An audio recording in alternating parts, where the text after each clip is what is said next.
Hi, thank you very much. And that was Grace who was doing the voiceover. And I'd like to welcome everyone who is joining us live on Zoom or on Facebook Live.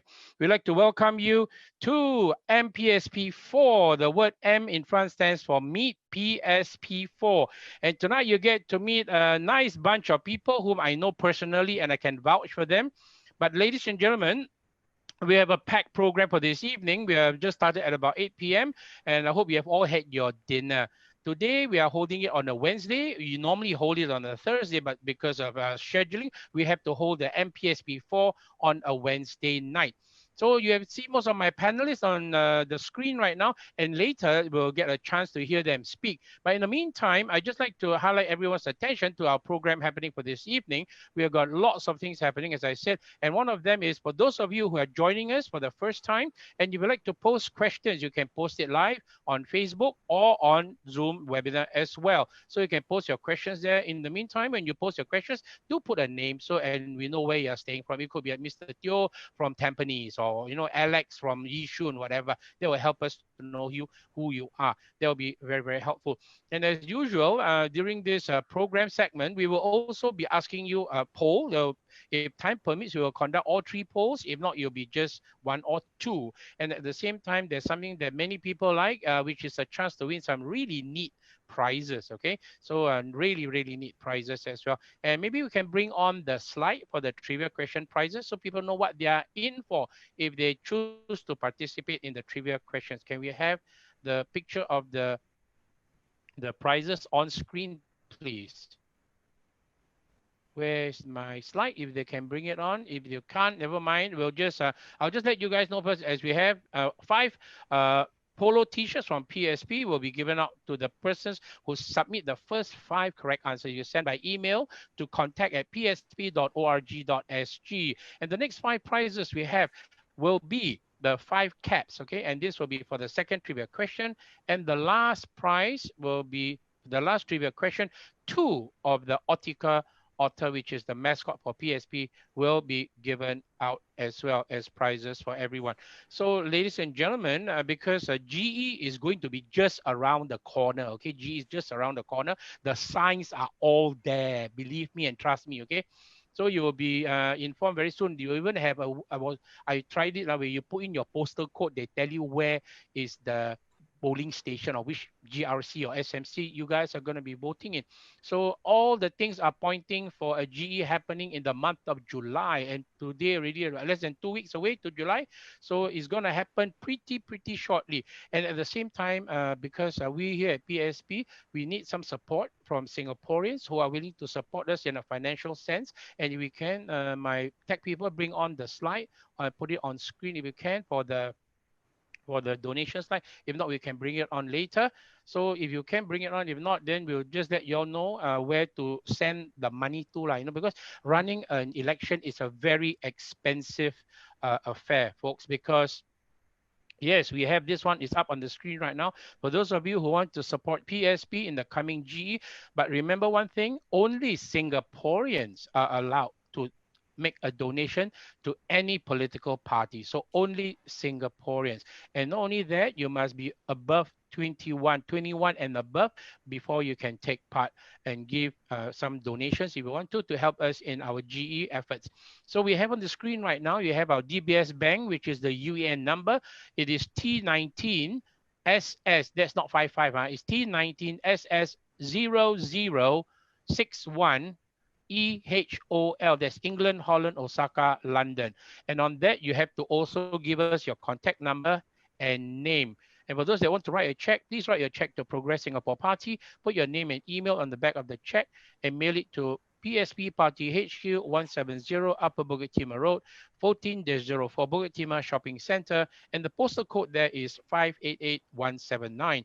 At the same time, if you are the type who is very tech savvy and you can just scan me, the QR code is there. It will bring you to our donation page on our website as well. So there are many ways to do it. And in case you're wondering, say, hey, how come your PSP asking us for our contact number? Can we bring on the next slide, please, my tech people, so that I can explain to the people the Singaporeans who may want to make a donation. Is that slide available? Yes. Okay. Now, this is one of the things which I need to highlight to all viewers who are watching us live right now.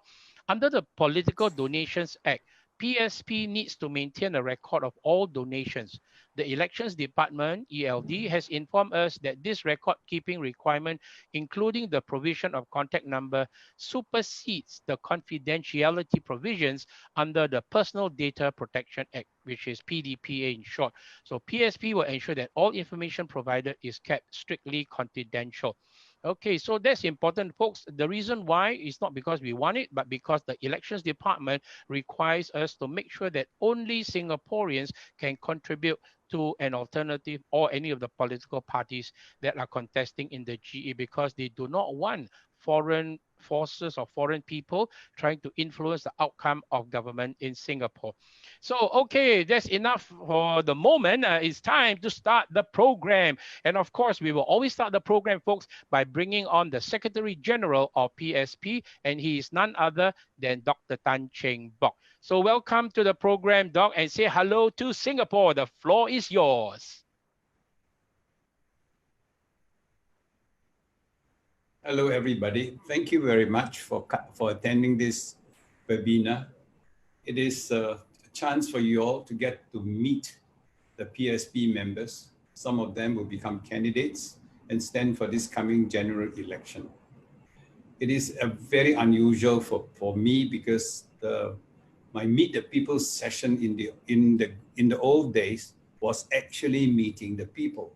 They come to my office, they meet me, and they tell me all the problems, and I have to write letters for them. But unfortunately, with this COVID-19, things have changed. The change is not happening at our Meet the People session level. I think the change is happening to the whole country.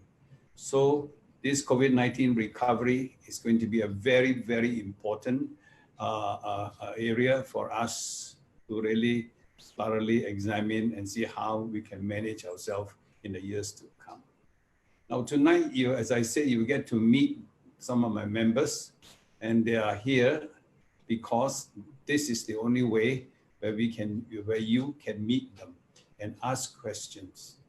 I hope this Saturday or this Friday, when the lockdown is partially open, there will be more chance for us to have this contact with the residents and also with those Singaporeans who want to get us know better. But again, it is limited. There's a lot of restrictions. So let us be careful. I think it's better to be safe than sorry. So don't break the rules. Try to keep to all the requirements of a lockdown. And I think we will all pull through in the coming days. Although personally, I feel the election shouldn't be held around this time because I worry that there'll be too much contact, close contact. We could have more spikes, and then that could give us a big problem. I think we don't want to win the election, or I think if the government just want to win the election, and at the end they have to confront themselves with a very big number of coronavirus, it'll be very sad for us. But having said that, I think let us continue tonight. I think please feel free to ask those questions you want to ask, or just maybe get to know them. Craig, can I now pass the mic to you? Sure, Doc. Thank you very much. And for those of you that may have just joined us here on our MeetPSP 4, that's MeetPSP 4, my name is Craig, and I'm going to be your host and moderator for tonight. So that was Dr. Tan Cheng Bock, who's the Secretary General of PSP. And he's fully agree with Doc that, actually this is not an ideal time to conduct a general election, but it seems the powers that be are insisting that we go ahead, and I hope and pray that no new clusters of COVID-19 cases will develop as a result of this GE. Hope everyone keeps safe, especially with the high infection rates that are still going on, especially in the dormitory sectors. So the next person I'd like to introduce to Singapore, he has appeared before, but everyone, can you please welcome Francis Yuan Kin Peng, please. Francis, the floor is yours. Thank you very much, Craig. Hello, everyone, and nice to be back again. For those who have not met me the first time, I am Yuan Kin Peng, Chinese Ran Jianping. I am from the Merdeka generation. We are today a first world country, yet the majority of our people do not enjoy first world standard of living. I grew up in Chinatown. I lost both my parents when I was still in school. Life was difficult, but there was a spirit of care and compassion. We were not a first world country then, but there was hope and people were motivated. The first 20 years of my career was with the Air Force, doing my part in nation building. I was awarded the SAF scholarship and had the opportunity to serve in various senior staff and command positions. My time in the Air Force has been satisfying, and I'm grateful for that. And the experience gained has been most invaluable. So the next 25 years of my career was in the private sector, working both here in Singapore and overseas. I have been a business leader for MNCs like Honeywell and Ingersoll Rand. Managing large corporations with markets and employees across different cultures in Asia has given me a different perspective on the challenges we face in Singapore. Clearly, our country has gone off track. With one party monopolizing the government for too long, complacency, arrogance, and groupthink have set in. Chasing after economic growth has been more important than looking after the welfare of people. This does not augur well for the future of Singapore. We need change and need free contest of ideas and room for alternative solutions to serve the interests of our people. I joined PSP to help push for this change, to bring the country back on track. Thank you very much and looking forward to your questions. Back to you, Craig. Thank you very much. That was Yuan Kin Peng Francis, who has a very extensive business experience, and he's looking forward to answering as many questions as we can from the time allocated for tonight's program. The third person that I'd like to introduce to everyone, he is Michael Chua. Michael, the floor is yours. Say hello to Singapore. Hello, Craig. Thank you for your introduction. 大家晚上好，我是蔡德龙，新加坡前进党党中委，也担任主治秘书。我个人参与政治起步于2011年的总统竞选，协助陈清木医生为选举代理，在这过程中吸收了丰富选举经验。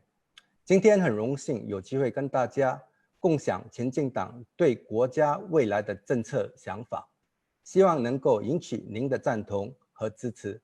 谢谢。That's a little bit of myself in Mandarin. Basically, I'm the organizing secretary for the party. I've been busy over the last 1.5 years, helping Dr. Tan in terms of organizing the party and getting the party to the current position that we are in a position to make a good showing at the general election. My own personal career, half of it was spent in the Singapore Armed Forces. Firstly, as a combatant in a combat vocation in a guards officer. Subsequently, I also did the other half of my career in various SMEs and TLCs.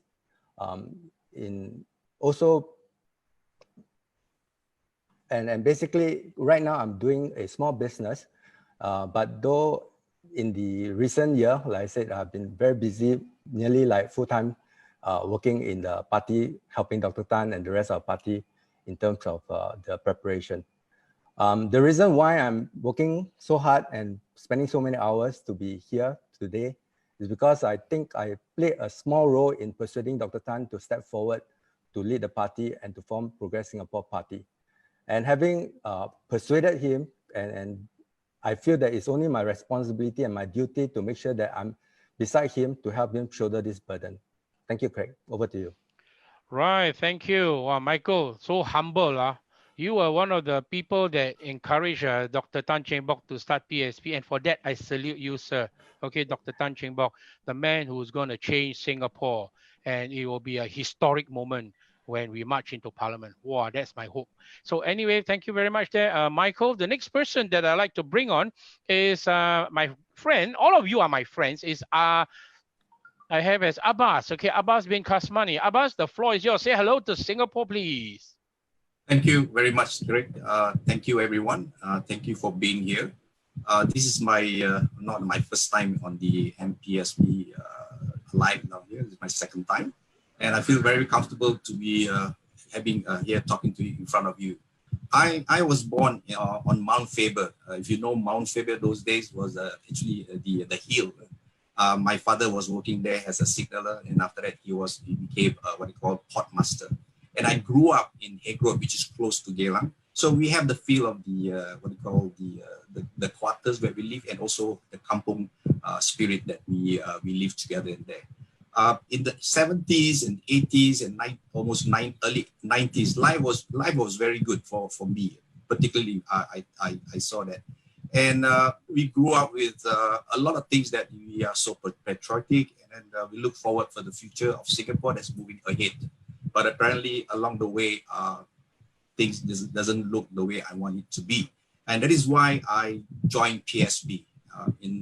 I joined PSP because the fundamental of PSP set up by our leader, Dr. Tan Cheng Bock, and his belief that we need to be democratic, peace, progress, and justice, and we need to be equal, right? Talking about equality. And that pushed me in, and that's the right mood, and that resonated myself to be in here. So I work as a senior trainer in one of the multinational company, and I worked for over 30 years working on the job site in the safety department, and I'm trained into training now as a trainer, and I'm covering the behavior-based safety for this industry, which cover Jurong Island, which is what we call oil and gas, and also other industry and microchip companies, right? And I wanted to see forward to the future for the betterment of our children, for country, for people. That's all. Thank you so much. Back to you, Craig. Thank you very much. That was Abbas bin Kasmani. The next person that I would like to introduce to Singapore is a very young-looking person, but he's not that young, but he's not that old, but he looks quite youthful. And let's welcome everyone to the program, Damien. Damien, the floor is yours. Say hello to Singapore. Just a minute. Huh? Okay, you're live, Damien. The floor is yours. Okay. Can y'all hear me now? Yeah. Loud and clear. All right. So sorry. Yeah. So sorry. So thank you, Craig. And a very good evening to all my fellow Singaporeans. I'd like to thank you for taking the precious time meeting up with us for this MeetPSP4. Now, before I begin, allow me to ask you a few very important questions. Do you feel the cost of living is getting unbearable by the day in Singapore? Do you worry about the cost and the decaying list of HDB flats and how this will impact your retirement adequacy? Do you feel overwhelmed by the number of foreigners working in our country? And most importantly, do you feel the current government has lost its way? If your answer is yes to all the above mentioned questions, then you're not alone. And that is the reason why I'm here in PSP. Hi, my name is Teh Chai Seng, and most of my friends will know me as Damien. My Chinese name is Zheng Chai Chen. I'm not born in the year of the goat or sheep, but in the year of the rooster. So I'll leave you for now to guess my age. I grew up in a single parent family. I studied part-time for my master's degree, went through the hard knocks of life in my working career, and I'm currently working as a customer service manager. My 20 plus years of commercial operations experience has given me opportunities to travel to countries in Europe and Southeast Asia.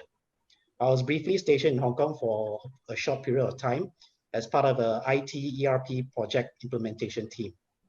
And it was there that I saw how worryingly similar we were going to be in terms of population density as well as housing prices while I was there. Now in my working career, I've been retrenched twice, and each time I've actually bounced back. But it's increasingly getting harder and harder for PMETs like myself having to contend with competition and ageism as well. Better jobs for Singaporeans will be something that I will champion as you, and are you ready for this? The power of change lies in your hands. Use it wisely during this upcoming GE. Before I end off, I'd like to wish all fathers, especially the youngest father in this webinar today, Terence, a happy Father's Day, all right? So, but when you go out and celebrate, stay safe, keep your distance, wear a mask, and enjoy yourself. Thank you very much. Over to you, Craig. Thank you very much. That was Damien Tay. All right, he's the first one to remind everyone this Sunday is Father's Day. But usually in the business of celebrating Mother's Day or Father's Day, right? If Mother's Day, you must book months ahead of time. Father's Day is tomorrow. Today you call the restaurant, you don't have to do booking. There's still a table available. Well, that's life now, because our moms are the one that usually do a lot more work. Especially so moms are always remembered better on Mother's Day than on Father's Day. But now the men are getting a bit better, more hands-on in looking after the kids as well. Okay, now without further ado, let me bring on the only rose among the sunflower this evening. And her name is Kala Manikam. Welcome to the program, Kala, and say hello to Singapore. Thanks, Greg. Good evening to everyone. I'm Kala Manikam. I'm proud to be a PSP member led by courageous, competent, and compassionate Dr. Tan Chen Bock. I would like to take this opportunity to thank all PSP members for their selfless and courageous support. I had a very humble beginning in my life. Thanks, Damien. You reminded about that Father's Day, and I just recalled my father has passed on. And I say why it's a humble beginning, because my dad was a laborer in the PSA. And happy Father's Day to him, no doubt he's not around. And my mom, due to financial difficulties, was working on board ships as an oil spillage cleaner to raise the 5 kids. My family background will resonate with many Singaporeans of the past, and even present, where most parents are trying to make ends meet. Well, challenges make us a better person, and courage is the ability that I actually discovered within myself. As I recall, when my parents were faced with financial difficulties, when I almost had to give up my education at O level. And even though I came from a very conservative Indian family, I had to stand up to express to my parents the need for me to work part-time after school hours and in weekends to earn income to finance my own studies and support my family. I believed in education, and I continued my bachelor in business, majoring in HRM while I was in the Singapore Armed Forces, and completed my Masters of Art, Lifelong Learning in 2012 in the midst of my career as an educator. It also took courage to make choices of careers. Firstly, I joined Singapore Armed Forces. I was in the first batch of women officers integrated in the tri-service, where we trained side by side with the men. Kudos, women with training together with the men. I stayed on in the Officer Cadet School as a platoon commander for the women's wing. After fulfilling my contractual obligation of 7 good years, I decided to switch to the private sector, even though I was in a prestigious, well-paid job and a well-structured career. When I came out, it was 1997, it was a financial crisis. Somehow, 3 months later, I managed to get a job in a small medium enterprise called Plant Engineering Construction Private Limited as a learning and development executive, where with a team I assisted to set up the on-job training center, and where I got it certified with the Institute of Technical Education. The beauty is, in 1997, this small and medium enterprise had a foresight to set up a training center for skills training, and they train skills scaffolders, fitters, and welders. My aspiration did not stop there. I moved on to healthcare industry for new challenges in Singapore General Hospital and National Heart Centre, where I was working for 6 years in the nursing department as a learning and development person. I developed the soft skills competencies for the nurses, and that was another milestone in my career. As today, when COVID is present here, I remember my colleagues in 2002 and 2003 when we battled the SARS together. And it's not easy. I would like to take this opportunity and say thank you to all my colleagues, my ex-colleagues who have been there, and today they're still serving. The 15 years of corporate career with rich experiences felt empty within me, as I realized that the potential of our workforce was not tapped optimally. With the leap of faith, I became self-employed adult educator, which unfolded my unique talents and that of my trainees in these 15 years.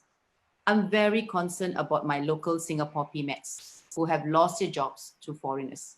I feel the pain, which throw me into deep reflections, the way our people are not recognized for their unique talents and groomed to keep abreast of the fast-moving changes, where their voices for change are not heard and they're shut up.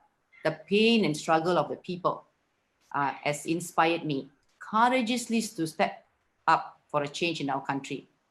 Thanks to Dr. Tan, who actually came up with a very courageous move to move forward. We have a choice, Singaporean, between top-down policies or to build a strong democracy of justice and equality, to prevail where you and I courageously stand together to advocate policies that serve our country, that is Singaporeans, because this is our home. Thank you very much. We look forward to chat with you. Back to you, Greg.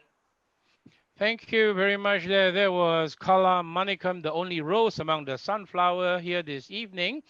And must salute her also. She's a woman officer. Yes, ma'am. And on top of that, she ever shared with me before, because they were training together with the men, right? And she was outrunning some of the men, so they were a little bit embarrassed. You know how men are, right? You lose to a girl. So they were a little bit embarrassed, or as they say in Hokkien, very paiseh. Okay, now without further ado, I'm saving the baby for the group, in the group here, to introduce himself. He's not really a baby, but he's the youngest and he just became a daddy. And he works with Singapore Airlines. So ladies and gentlemen, let's welcome Terence Soon. Terence, the floor is yours. Say hello to Singapore. Thank you, Craig. Hello, Singapore. And thank you, Damien, as well for the Father's Day wishes just now. Just allow me to do a quick introduction in Chinese first. Hi, 大家好，我的名字是孙俊伟。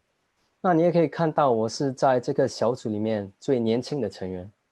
让我自我介绍一下，我多几个星期将会是30岁。目前我是在新加坡航空里面当一名飞机师。由于现在没有什么航班让我们飞，所以可以说我目前的全职工作是当一名爸爸。我有一个6个星期大的女儿，对，不是6个月，而是6个星期大。那有很多人他们问我，你孩子这么小啊，你怎么去加入一个政党，尤其是一个反对党？那我只可以说，我们为人父母，主要是替我们下一代建造一个比我们时代更好的一个社会。而我加入前进党，就是因为我坚信他们对于社会的同情价值观，将使我们的社会更上一层楼。And my friends, just to give another introduction in English, my name is Terence. And as Craig has introduced, I am the youngest person on this panel. Still pretty young, if you consider 30 years old as young. I'll be 30 years old in just a few short weeks. And currently I'm working as a pilot in Singapore Airlines. And unfortunately, due to the COVID situation, there's not as many flights as we would like to be able to fly. And so the current full-time job that I would say I have is being that of a daddy. I currently have a 6-week-old daughter, just 1.5 months. And she being so young, many people just ask, they ask me, hey buddy, you're so young, how come you go and join a political party, and worst of all, you go join an opposition party? I think it's quite an easy thing to say that as parents, we want to do right by our children. And the one most important thing that I want my daughter to be able to inherit is a better society. And one in which I can proudly say, no matter what, I have done a small part to try to make it a more compassionate society for everybody, in which everyone is able to progress higher and with compassion for everyone around you. And back to you, Craig. Thank you very much. That was Terence Soon, who is a new daddy. He's got a 6-week-old, not 6 months. It's only 6-week-old baby. And I was saying not too bad. He doesn't seem to have panda eyes yet, because I've been through that phase before when you have a young kid, they wake up in the middle of the night and you have panda eyes. But he got a bit of a puffy eye, but not a panda eyes yet. Yeah, I got a lot of eye bags. So bad. Right. But it's a life-changing experience to become a father. And for many of the panelists here tonight, many of us are actually here not because for ourselves, but because of other Singaporeans and the future generations of Singaporeans as well. So for those of you that have just joined us here at our MeetPSP 4, that's MeetPSP 4, this is the 4th session of this installment of talks where we get to meet some good people who are from PSP and to introduce them to all Singaporeans. Now, at the same time, For those of you who have just joined us, you can post questions either on Facebook Live or on the Zoom webinar if you have any burning questions that you like our panel to answer. And of course, as part of this panel tonight, of course, Dr. Tan Cheng Bok is in attendance together with Francis Yuan, Michael Chua, and then we have Abbas bin Kasmani, Damien, Kala, and the baby of the group, Terence Soon. So you can choose to, they will choose to answer any questions that you guys decide to post. So let's get the ball rolling, okay? Let's get the ball rolling. Let's see now. I have a couple of questions that has been submitted to me, and let's see who wants to take the first question. This one is from a person named Nikki Ng, N-G Ng. The question is, in view of the 6.9 million population white paper, most of us who are born and bred in Singapore are of the view that new citizens should not be permitted to vote in the general elections unless they reside in Singapore continuously for 5 years. Then they will be eligible to vote. This would ensure that they would vote in a fair manner, as they tend to vote for the ruling party. She say one, I never say, Nikki Ng, and vote for the ruling party. What is PSP's take on this matter? So just to condense the question, if they are new citizens in Singapore, they must live here continuously for 5 years, even after they have gained their citizenship, so they know what real life is like in Singapore, okay? So only then they are allowed to vote. What is PSP's take on people who have become new citizens? Should we bar them from voting after they become citizens? Unless, bar them from voting, I mean, unless they stay here continuously for 5 years. That means what? Cannot go for holiday, cannot go everything. Holiday can, but not for extended period of time. Now, who would like to take on this first question from Nikki Ng? Anyone of the panel? What do you all think? Is it? Yes, Michael. Yeah, the floor is yours. Thank you. Yeah, I'd like to try to attempt to answer this question from Nikki Ng, right? Yes. Right. I think there's two parts to the question. One is the 6.9 million population. The other part is the right to vote. Before we talk about the right to vote after 5 years, I think the first part is that should we even be talking about the 6.9 million target? The current crisis has shown that in a very densely populated country like Singapore, going for even denser population would lead to higher risk. So we need to review the white paper in the context of whatever has taken place and make sure that whether we want to really go for the 6.9 or perhaps put a pause to all the growth plans that the existing government has put in place. And the second part about the 5 years, I think it is possibly a very sensible thing that we want to do, because really new citizens that come into the country without really having the chance to integrate and to know what is happening in the country has certain voting patterns. Perhaps that kind of a structure provides an incentive to liberalize the entry of new citizens, because it provides an incentive to skew the statistics in one way or that may favor the incumbent. I hope that answers the question. Back to you, Craig. Well, thank you very much there, Michael. Of course, for new citizens, if their allegiance, I mean, okay, they've taken up citizenship here, their allegiance should be to Singapore. But as you say, if they have not immersed themselves into the local culture, and by the way, immersing yourself into the Singapore culture doesn't mean you speak and you end your sentence with the la or lay, you are a Singaporean. It's a bit more than that. It's about, especially for the guys who have to go to NS, all of us have been to NS or SCDF or whatever, Navy, Air Force, whatever. You have served your time. It's not a prison it's not a prison sentence, okay? But then you have gone through that, and then you understand the lingo when people talk about, you know, and all this kind of stuff. So culture has to be assimilated slowly. So who knows? Maybe by the time you change the thing. So the next question Greg, I have. Can I just add on to one sure, point? Sure. Yeah. Carla, is yours. Yeah, the floor is yours. Yeah, that's a very good thing that you also highlighted. What happens is that we have people who are second generation going for the army. So I have a friend who shared that this particular person, not actual born Singaporean, but he was given a citizenship in Singapore. He's just not given yet. He's just coming to do the national service just to get the citizenship. So you let the cat out during the training and say, I'm just going through this motion just to get my citizenship. So as what Nick said, that we have to be very mindful, and we need to actually kind of select the right people to be the citizen who really have the feeling and need to know what is it to be a Singaporean. So I'm just adding on to say that some people are just going through the motion just to get a citizenship. Thank you very much. Yeah, thank you very much there, Carla. Of course, it's a bit difficult to sometimes try to sieve through a person, you know. What has happened, I have observed this as well, is that there are many people who come to Singapore, if not necessary, they won't even apply for citizenship. They will just take the PR, work here, and then, of course, if they can get the citizenship, they get it. And because at that time, Singapore passport, and until now, it's still very powerful, right? So with this, they will apply to go away to America, to Australia, UK, wherever, you know. So with the Singapore passport, it gives them a lot more easier, you know, for them to apply for citizenship in migrating over to another country. So they use Singapore as a stepping stone. So sometimes, due to the emphasis, as Yuan Kinping was talking about, many people use Singapore as a place just to do business. So what does it mean to be a citizen of the country? Are they going to lay down their life for the country? Or is it just business as usual, where profit surpasses everything? They need to make money. Okay, there's some food for thought there. Let's see. The next question I have is coming from...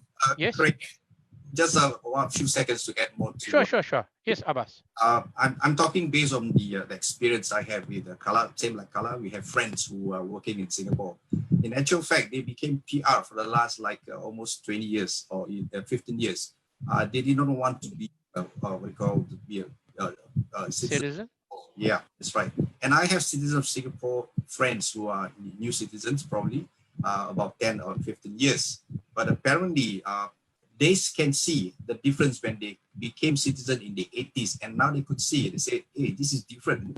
I thought, you know, at the time when I was a citizen, I saw Singapore is moving forward to the future, and I gave up everything where I came from. But now I don't see the same. I don't see the same. And it's not only 1 or 2%, there's a couple of people I know. Of course, I can't reveal their name in respect to them, but I can understand their sentiments. And they also understand the Singaporean sentiments, basically myself and other friends who are Singaporean. So I think back to what Michael's saying is the question is, do we new citizens, do we give them the new citizens?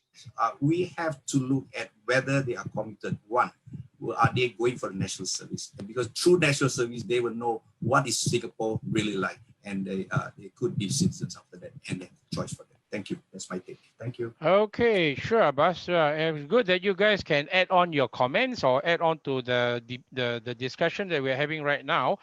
Okay, the next thing we are having from Andrew Chia, and the question is, what can PSP do to avoid three-corner fights in West Coast GRC, which will be a disadvantage for any alternative political party? So how to avoid a three-cornered fight? Can we even avoid? Who would like to take on that question? It's not directed at anyone, but it's open to the panel. Because I believe this question is triggered because Reform Party have said that they want to contest in West Coast GRC, and because they have been standing there for the last 2 general elections in 2015 and 2011. So they choke. How do you choke? Just because you have contested in that place before, right? And so yeah, how do you avoid this kind of thing? Singapore is a democracy. How? Anyone like to just attempt, maybe give a Reform Party a call? Hello, brother. Anyone from the panel like to answer this question? Yes, Abbas? Craig, I've seen many rallies in the past, right? There's a lot of three-corner fights. There's a lot back in our time in the 70s. I always go back to the history. Three-corner fights that they want to be there with due respect, we will go through it, right? So it's our job to go to the ground and engage with the people. And at the end of the day, it's the people who decide. It's not we decide on who they want to vote and so forth. It's a process, a very traditional process of that. So there's a clean democracy that we need to go through for that. So be sincere, go on with that, and then get to meet the people. That's it. That's what we need to do. Thank you. Okay, thank you very much. Next question. This one is directed at Kala. It says here from Muhammad Shufan. He is from Little India, the Little India area, and is directed at Kala. And the question he has for Kala is, how do you think our foreign worker dorms are being managed? And do you think they deserve an apology? And do you think apologies should be demanded for demanded for apologies? Okay, so once again, the question is, how do you think our foreign worker dorms are being managed? That's the first thing. Okay. And the second thing is, do you think they deserve an apology? That means the way we have been treating our foreign workers, putting them in such a undesirable living conditions. And what do you think apology should be demanded for? I think maybe the last one cannot demand, but Kala, Thanks, this Greg. question is What's his directed name at you. again? What's the name of the person? The name of this person is Muhammad Surfian. I hope I pronounced it correct. Thanks, Muhammad Sofian. Thank you very much. I believe you're asking me this question because you feel the empathy and the kind of frustrations that dormitory workers are going through. And this is not something new, Sofian, because apparently this has been ongoing for the past 10 to 15 years, where a lot of activists has actually spoken about it openly and actually addressing to the government that something has to be done for the foreign workers. When, as you mentioned this, actually it recalled me memories of I lost my cousin who came from India to work here as a construction worker, and he passed away at the age of 22. So it was actually a mismanagement of his healthcare. I'll just briefly tell you what happened. He was not feeling well, and then he went to see the doctor, and the doctor to give him a 2 days MC to rest. But after taking the medication, he got bloated up. And then he went to supervisor again, and the supervisor go and see the medical doctor again. Went to see the doctor actually gave him immediate admission into the hospital. But apparently the supervisor told him, the manager is not around. As such, you cannot be admitted. You have to wait until the manager comes. And he actually don't know what to do, but then he said he still wants to go. So the supervisor kind of threatened him to say that if you happen to go, then I'll cancel your work permit. And then do you know this foreign workers actually paid a few $1,000 Singapore dollars in Indian currency, which cost them about 100,000 rupees, So basically he was frightened and he decided not to go. And what happened that very night, he actually kind of vomited, and by the time they brought him to the hospital, he died on the way, and he's only 22 years old. So what the supervisor did, quickly hide all the evidences that the doctors is given, everything, to share to the MOM, to say to the officers that actually he did not tell us that he was not feeling well. And they actually closed the whole story. And I fought with MOM all the way, but I only managed to get $13,000 for him for his life. And he's the only son. The mom has almost gone mad. So I feel very empathetic. I can feel, Sofian, where you're coming from. It was not managed well from the onstart. And if you look at the living conditions, I believe it is really unbearable, and our government didn't heard about it. But today, what is happening, I would say, is nature's call. I always believe when we do our actions, and after every action is not taken care of, the nature's call will step in. And we call this a nature's call, where the government have seen it and they're answering to it. So basically, yes, I do agree with you. An apology should be given to them, as what the non-nominated MP, Anthea, actually asked Josephine Teo to come forward to say a sorry to these dormitory workers and also to the Singaporeans. But she said she's done everything possible and she don't deserve to say an apology. I'm with you, Sofian, that we should actually request, we don't need to demand anything, humbly request for apology for the dormitory workers to go through in this kind of environment, because they are not totally responsible for it. We also played a part in it. Thank you very much. Back to you, Greg. Thank you very much. There was Kala answering the questions on the treatment of foreign workers. Next question I have. Can I jump in here? Yes, Princess. Go ahead. The floor is yours. Because the subject of foreign workers has been raised, I thought I want to give a different spin on this, which is a wider issue that we want to talk about, basically. The foreign worker issue is a larger issue. First of all, you've got a million of these foreign workers in our country. I mean, not that we do not support having foreign workers. We need them. It's a question of, do we need them to complement our workforce? Do we need them at this scale, at this size? Is a big question. First of all, we got to address the issue that if we need them, those responsible for housing them must exercise a responsibility. And the authority must exercise their oversight to make sure that the regulations are all ensured they're being enforced. So it's not a matter of hindsight, it's a matter of foresight. Secondly is we got this number of foreign workers. It's largely due to the fact that we have gone in two directions. One is to bring them in as low-cost workers. And it's not going to be sustainable because it depresses wages. At the same time, it doesn't have productivity, which we need in our country to grow. We can't grow without productivity and just keep on employing low-cost workers. Secondly is I think there are a lot of projects. Out of this 1 million, there are 300,000 of them in the construction industries. So why are we in a hurry to build all these mega projects? Why can't we pace them out? and therefore we do not have to employ so many at one time, even if we need that. Okay, so I think there is a larger problem, although I do not dwell into the specific what Carla has already addressed, but I'd like the audience to share my thoughts with the audience that Singapore has a problem and we need to really address this issue. We cannot just simply give the excuse that we need foreign workers and we continuously employ them. There are ways to control the growth and there's a way to massage it down. I think it's about time that we should massage it down. Thank you.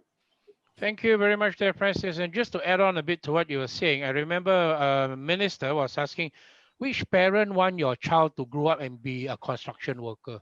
Hello? They got different skill level, you know, to be a construction worker. How did we build up Singapore from the old days, right? Did we have foreign workers here? No.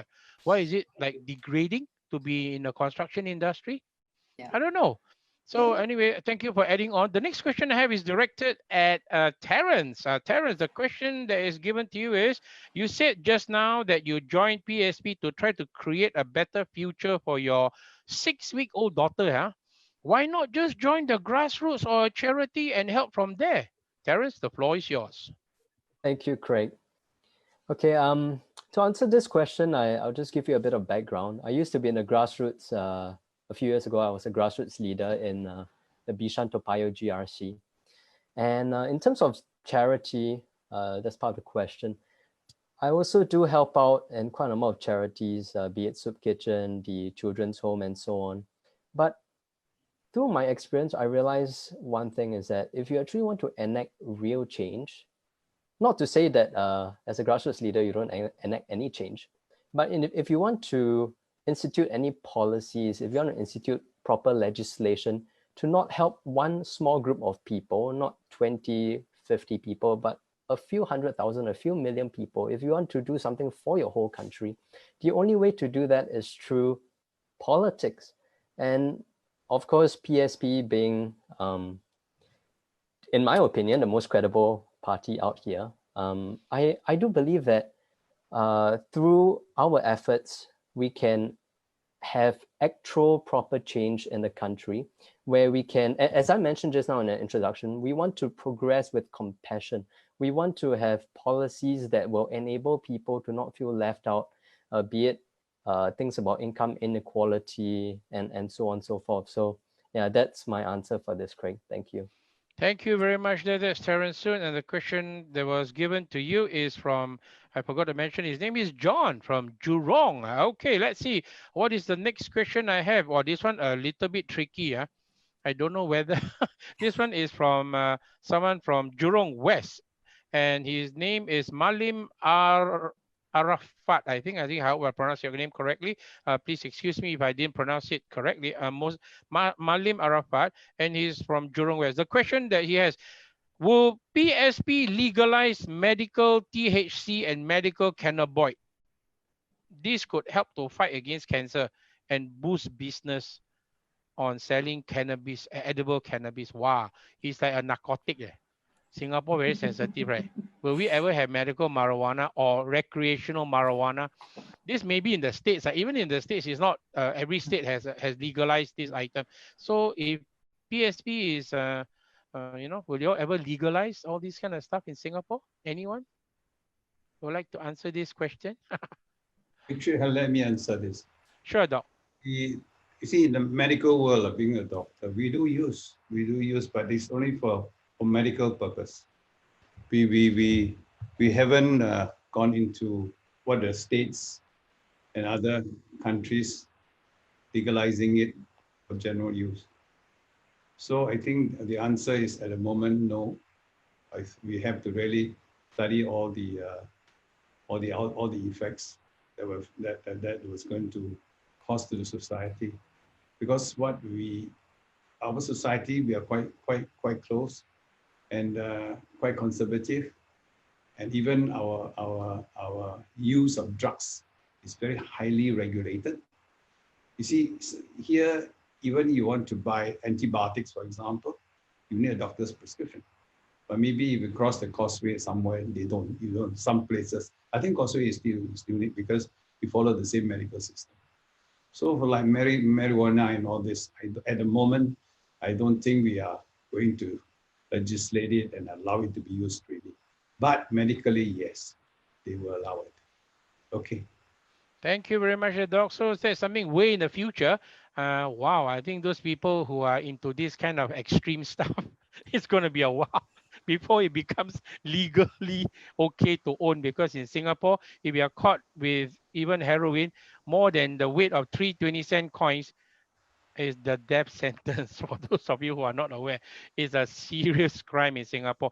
And rightly or wrongly, it has helped to keep the number of addicts, because the consequences for dabbling in that kind of business is so severe that many people will not want to do it unless the very desperate ones. And of course, I don't judge anyone, but I'm saying that you need to have such strong laws to prevent the trafficking and all this kind of narcotics. Okay, the next question I have here is, hey, this is related to you again, Terence.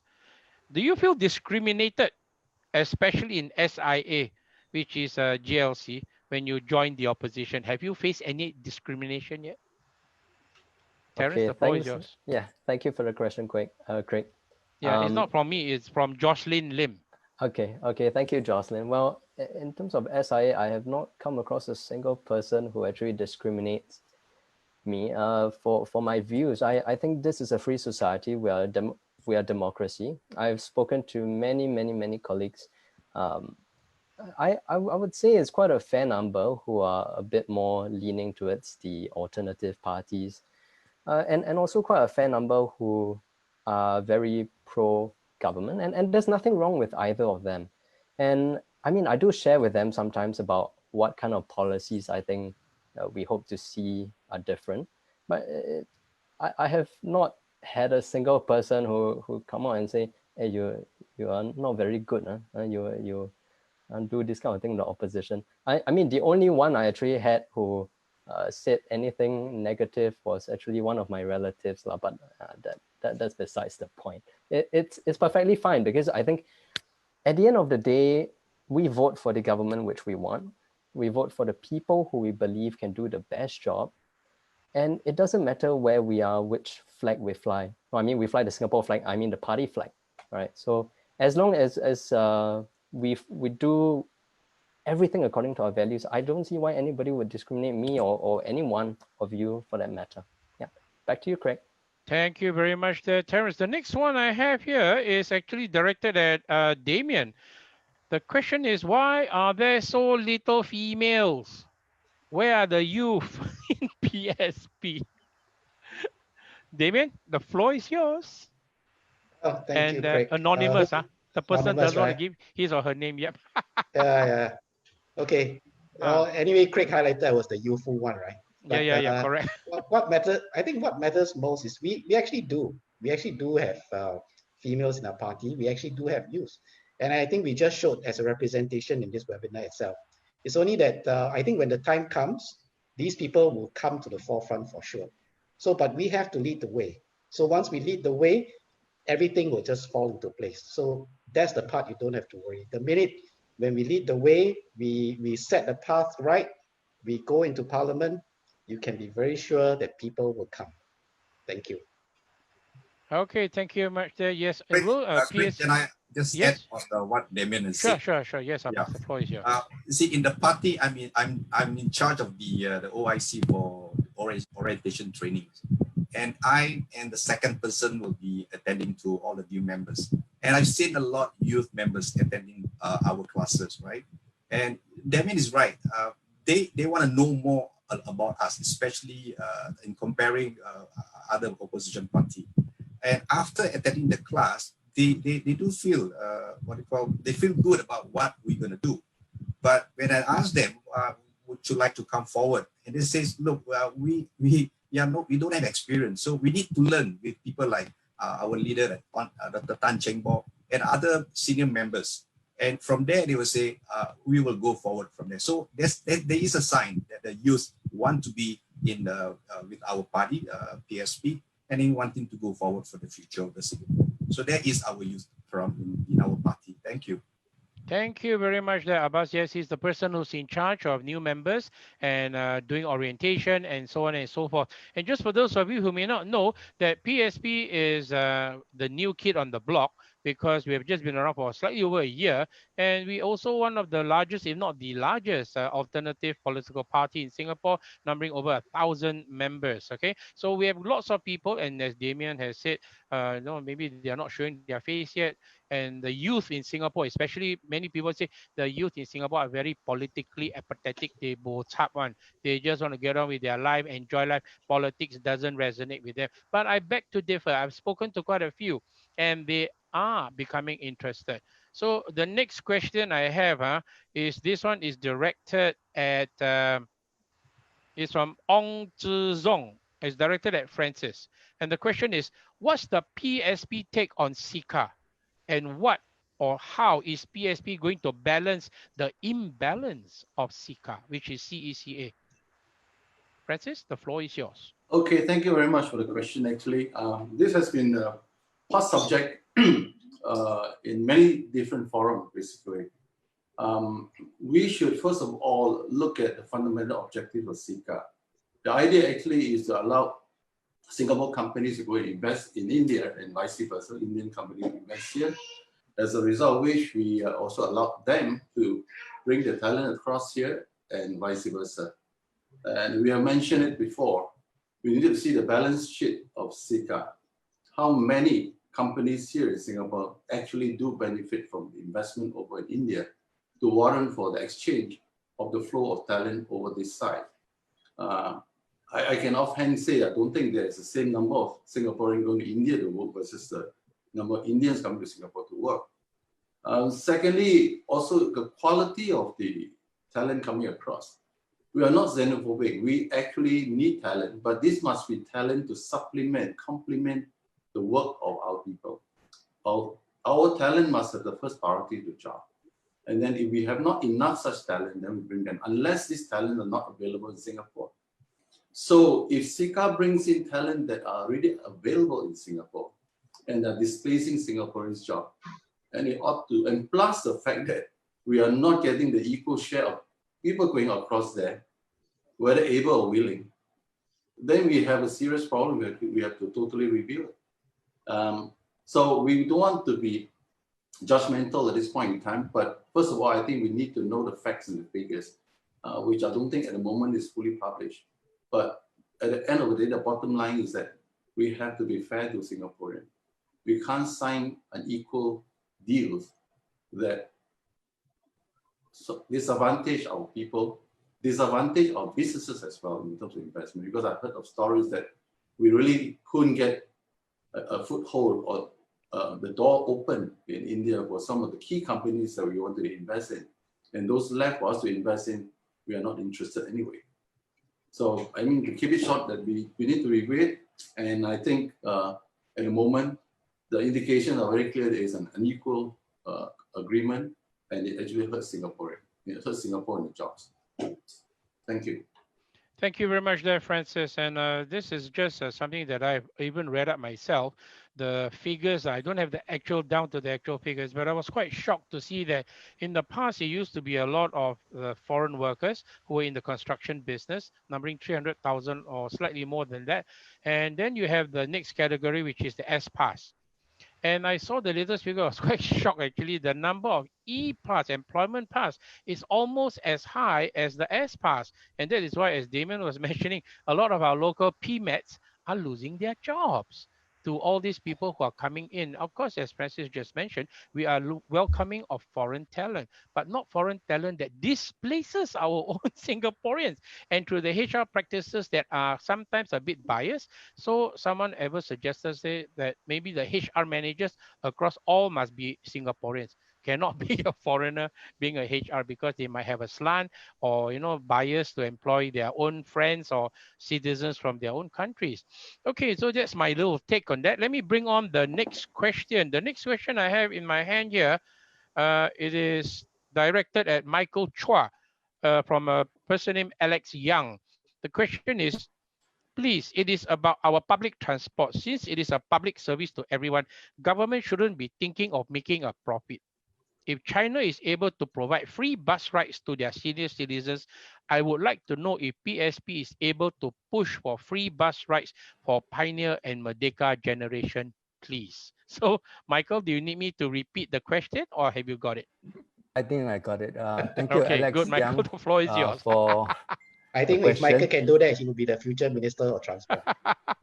I think that as a first step, I think the principle in terms of all these public services, basically you're talking about public transports and you know, basic utilities, all that should be on a cost recovery basis rather than having a very profit-oriented kind of approach.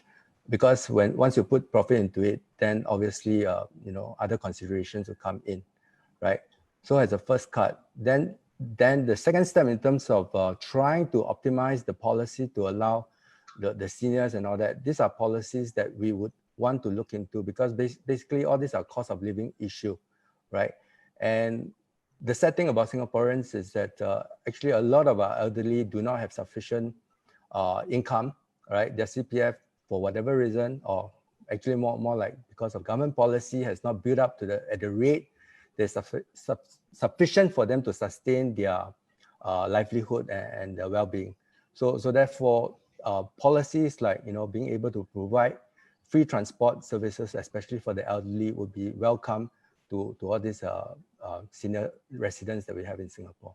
That is something that we should look into if possible. Yeah, thank you. Great. Thank you very much there, Michael. So yeah, of course, I can hear all the senior Pioneer generation and Merdeka generation cheering in the background. Hip hip hooray! Currently, I know there is some concession fare given to seniors. I think you must be at least 65 years and above to qualify for it. I may be wrong. I'm just taking a stab at this. And the thing is, they give it to the seniors, but they cannot travel during peak hours. They must travel during non-peak hours. Yeah, but my take is, if you want to give the seniors the chance to enjoy concessionary travel, make it a whole day thing lah. Why must this time to this time can, this time to this time cannot? You, as those life is here in Singapore is not stressful enough, you know. So they fall down lah. Yeah. Okay, the next question I have, this one is directed at Kala, Mohammed Surfian. I'm a new citizen, have resided here for many years. I genuinely love this country. I'm afraid imposing tighter measures might create a xenophobic environment in Singapore. What does PSP have to say about this? Greg, can you repeat the question, the last part? Yeah, this guy, Muhammad, he's from Little India again. I said, I'm a new citizen, have resided here for many years, and I genuinely love this country. I'm afraid imposing tighter measures might create a xenophobic environment in Singapore. What does PSP have to say about this? Probably this might have been linked to the earlier question where we say new citizens cannot vote for the first 5 years and all these sort of things. But are we xenophobic in nature? I don't think so. What is your take, Kala? Take it away. The floor is yours. Okay, thank you very much, Mohammed. I can feel your apprehension, in a sense, a bit concerned when we actually talking about the issue earlier. Self-assured that you have been already Singaporean and already been here for more than many years, as you say. I'm not too sure how many years, many years. So you must be by now been inducted and kind of internalized in the process of being a Singaporean. Actually, PSP is also looking at if we, at this point of time and when we are in Parliament, we actually kind of planning to freeze at a moment of a new citizenship. But if we have to actually review giving citizenship for people, we are not going to make it much easier. There'll be a stringent process. As they were saying, you know, as what someone, Nick Ng, I remember Nick Ng said that they should be given at least 5 years to stay here before they can vote. But we're actually doing that even beforehand. If a person is going to be even given a citizenship, this person will be actually kind of observed for over a period of few years to see how they've contributed, not only economically, but we want to see whether they have the heart and soul to be in this country and to be a Singaporean. So only after that, with so many scrutiny, then we will decide to give the citizenship. That is our plan. That is one of the proposal that we have. But I will assure you, with those who already been a Singaporean, all we are asking you, even for the new citizens, we are appealing to you to be more vigilant, to see what's happening around you. So be it, it's okay, a new citizen, you can always be open and see what's happening around you, and don't let what is happening around to you, to your children and your grandchildren. So you make the step forward to come forward to support us, and so that we can collaboratively to make this place a beautiful place. Of course, we welcome new citizens, but again, with a stringent process will be in place. So I hope I have actually answered Mohammad's question. Thank you very much. Just be happy. Nothing will happen to you. Thank you. Thank you very much, Kala. Singapore is one famous for being safe. And one of the things I mentioned before is that we have religious harmony and racial harmony in Singapore. Because I have friends who have visited from overseas, and they are quite amazed to see that in Singapore, you can have a mosque next to a Chinese temple and then a church, you know. So people here, and this is something that we should never ever take for granted, and this is uniquely Singapore. In other countries, this may not be happening. So there's something we should all be proud of as Singaporeans. We are definitely not xenophobic, okay? If you're not here just to treat us as a place to do business, get the maximum out of it, don't contribute anything back, and just dust your bum and walk off into the sunset, then we don't really welcome you. But if you're willing to contribute, why not, you know, to make Singapore a better society? Okay, next question I have is actually from Stephen Roy. What is the PSP policy to improve dwindling birth rate? Okay, that's a total fertility thing issue. So we're not reproducing enough. And that's the first question from Stephen Roy. And the second one is, does PAP support the PAP policy in maintaining Chinese majority of 75% as the country rams foreigners to settle here? So it's two questions from this person called Stephen Roy. The first one, so what is PSP's policy to improve dwindling birth rate? That's number one. Number two, does PSP support the PAP policy of maintaining a Chinese majority of 75% as the country ramps up bringing foreigners to settle here? Who would like to take on this question? Is open to the panel. Anyone? Okay, I'll take on this question. Sure, Damien. Okay, there's two parts, right? One part is the TFR thingy. Yes. Okay. The second part is what? Sorry, can you repeat the second part again? Does PSP support the PAP policy that you must maintain a Chinese majority of 75% as the country rams foreigners to settle here? So that means, you know, does PSP support PAP's policy, like they must maintain a 75% of Chinese ethnicity in the race in the country? Yeah, I think to address the TFR issue, it is really quite a complicated issue. In fact, when we sat down and discussed about it, there's really no silver bullet to address this. Probably one of the things that can be addressed is, first of all, I think it's a cost of living issue, whereby we will allow couples to rent before they actually buy the flat. So at least you give them a place to stay first. That's one. Two, we will be proposing at least a stipend amount, probably a few $100s, to give to the child from 0 to all the way to about 10 years old. So these are the things that we are looking at based on a financial perspective.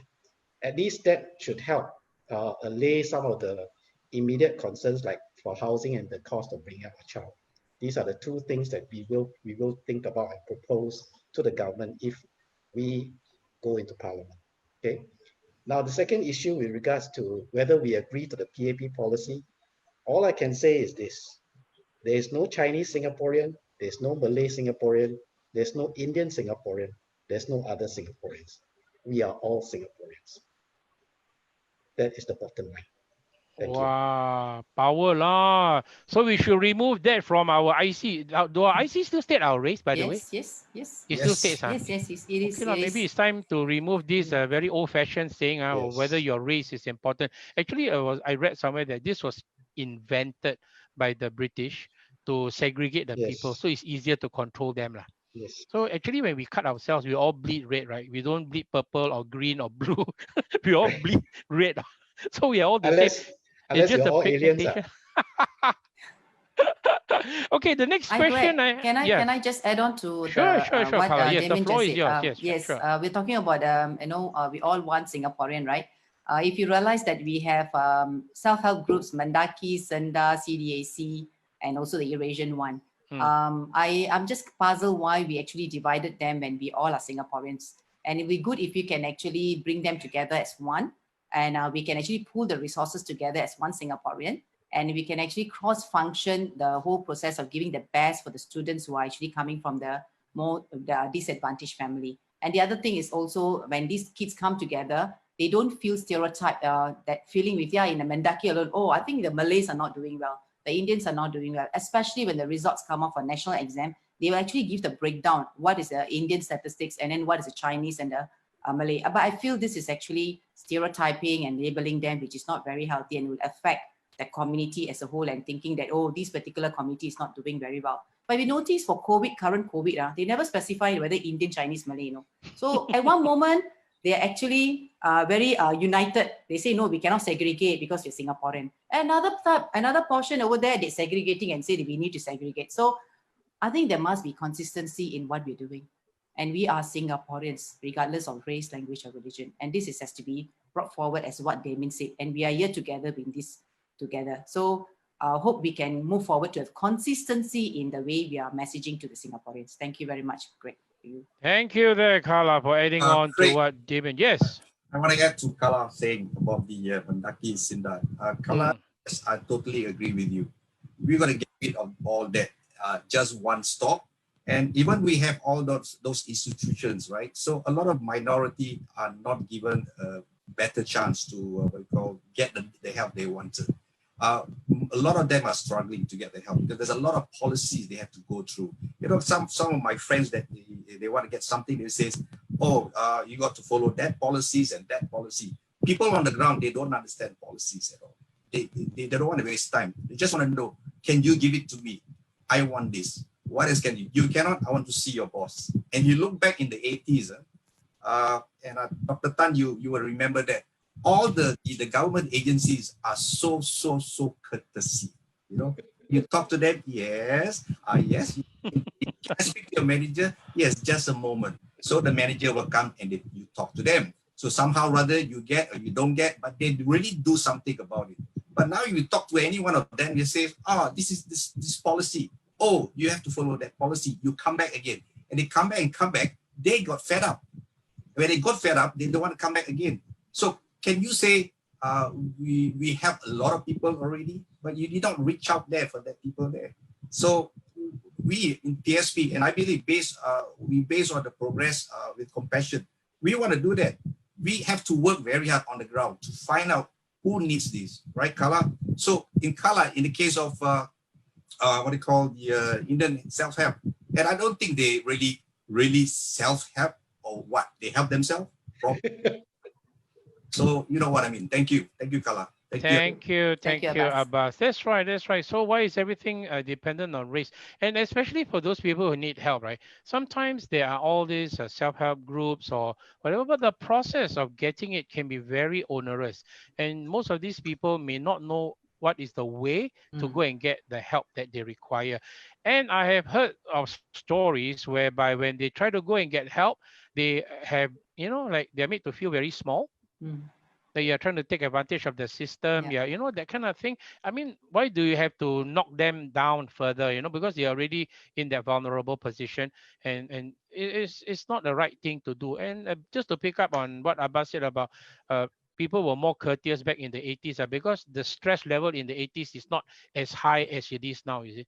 So last time we used to have the courtesy campaign. So maybe we should bring it back. Courtesy is for free. Courtesy is for you and me. Oh my goodness, the jingle is still stuck in my head. The lion resigned. I used to hear that every assembly. Yeah. Every morning assembly. The lion resigned already. Oh really? What's the name of the lion? Can you remember? Singa. Okay. They officially resigned. Oh really? Oh my goodness. He became the Malayan. Oh okay. Now, the next question is actually directed at Terence, and it's from Edmund, who comes from Changi. Question is directed to Terence. Do you think the baby bonus scheme is enough in its current state? If not, how would you improve it? So, because you are a new daddy, so Terence, I think that's an appropriate question for you. Sure. Once again, the question is, do you think the baby bonus scheme is enough in its current state? If not, how would you improve it? Terence, the floor is yours. Thank you very much, Craig, and thanks for the question, Edmund. Yeah, as I just had a kid, right, 6 weeks old, and I just got the first tranche of the baby bonus. I believe it was 3,000 or 1,500. Well, I would say that the baby bonus it's very good to have, but of course, depending on where you choose to give birth, for people who choose to give birth at, say, private hospitals, typically the entire hospital cost, the delivery, the stay, the gynae visits, they would exceed that of what the baby bonus would give, including the contributions into the CDA account. What PSP wants to help, of course, to increase the TFR, as what Damien has already mentioned just now. Just to reiterate the policy, of course, for the first baby, it would maintain as of the current policy, but for the second and third child, what we're proposing is to have $500 a month per family, up to the time when the child is 10 years old. And this, we do strongly believe that it will help to alleviate the cost of living worries for all parents. And of course, one of the biggest questions that the government and everybody love to ask is, how are you going to pay for it? Of course, it's going to be a very lengthy thing if I were to try to explain a lot, but do be rest assured that in our manifesto, we would tell you exactly how. We would want to, I'll just give a brief summary, not to take too much time. We'll like to redistribute and have a better deployment of the net investment reserves. That's first and foremost. And secondly, is to be able to cut our operating budget gradually over the next 5 years, and also to adopt a zero-based budgeting. And this too, in conjunction, would greatly help. And in fact, based on our calculations, which you can read in the manifesto, it would be able to cover the entire cost of whatever policies that we're proposing. And that's back to you, Craig. Thank you very much there, Terence. Craig, yes. Could I just jump in a little bit? Sure. Go ahead, Francis. Go ahead. I came from a family of 8, and a lot of my friends I think those days where our generation, family size is about 5, 6, and I don't think my parents had any baby bonuses and all this, but they make do. So it keeps you wondering, how is it that our generation all can bring up babies and they are so motivated to have bigger families? 2 things. One is that the Stop at 2 policy has been too successful. So, the new generation are coming from a very small family. And when they grow up to be parents themselves, they value a lot of things like freedom to travel around, less to them is quote unquote burden with more kids and so on and so forth. So the lifestyle has changed, expectations have changed. So success has its own challenges. But more important really is that the cost of living is a vicious cycle, because a lot of young couples suffer because it's so hard to afford a family. Housing is expensive, this is expensive, that is expensive, I also want time for myself to go with my hubby to travel. I don't do the kids. Those got to be tackled. But the trouble is that we tackle all this problem with throwing money at the people. So throwing money may not be the solution at all. If you look at housing, for instance, Terence alluded to it, and Damien talked about it. We are talking about now the young couple wants to get a BTO flat, they go wait. Then there's already a deterrent. They say, okay, maybe we give them a scheme where, young couple at the age of 30, they can get married. Don't worry, get a flat, but it's not the 2-room kind of flat. It's really the upmarket of flat that the young likes to have.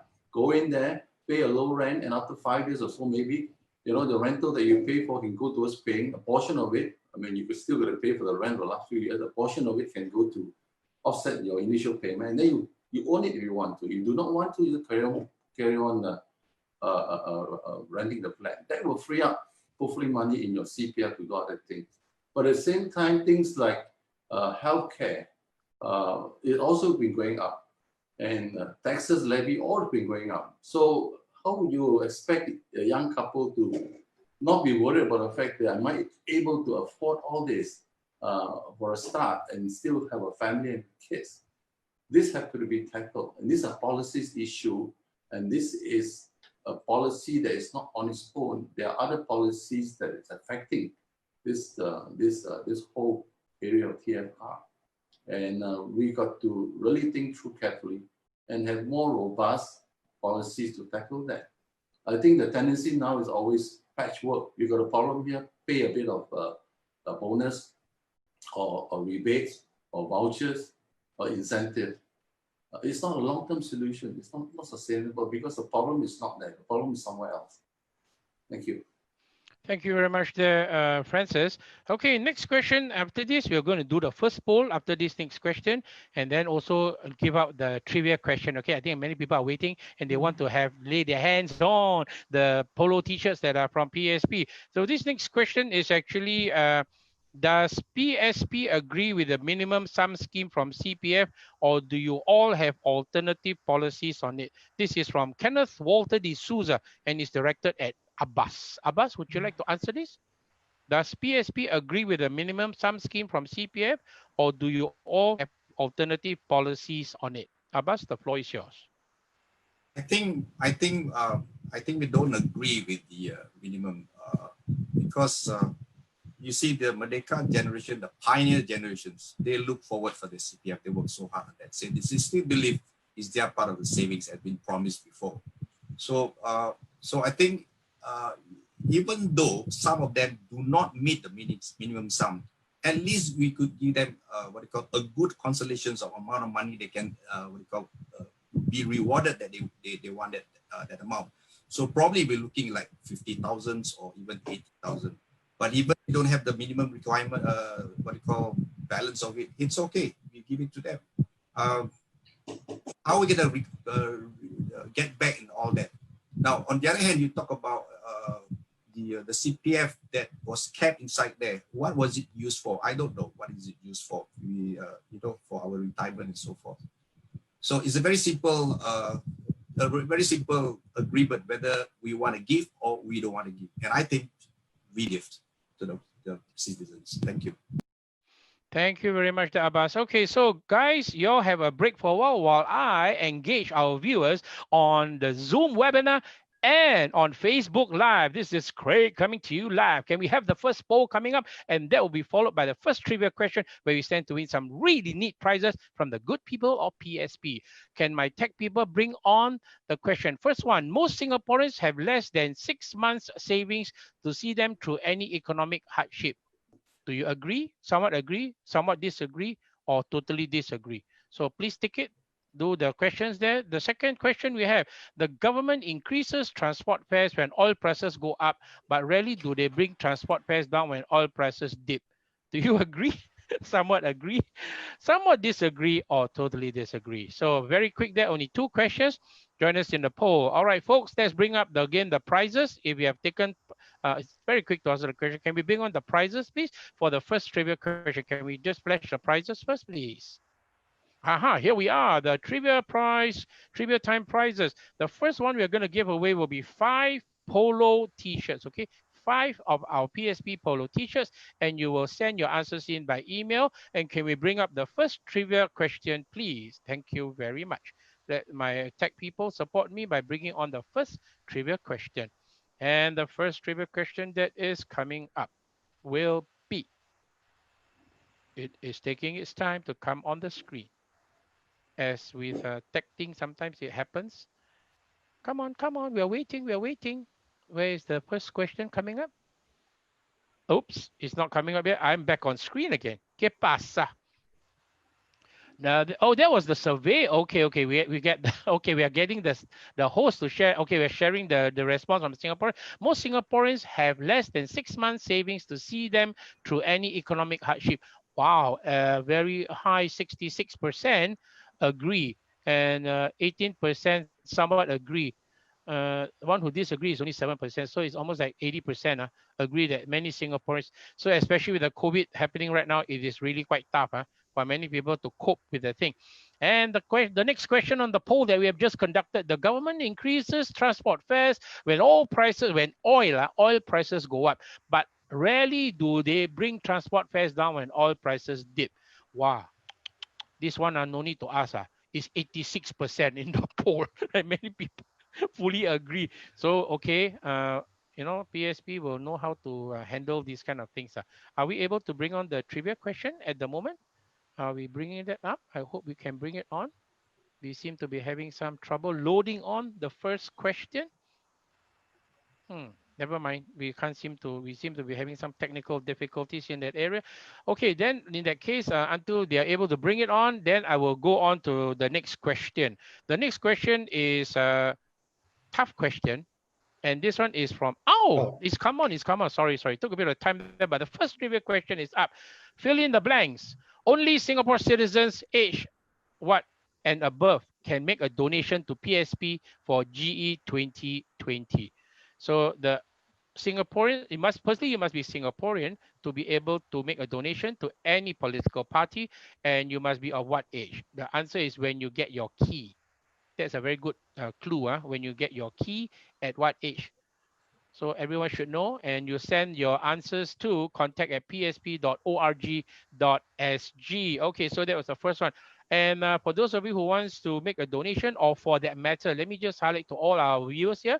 For those of you who want to join us as a member or volunteer, we welcome you to join the family of PSP.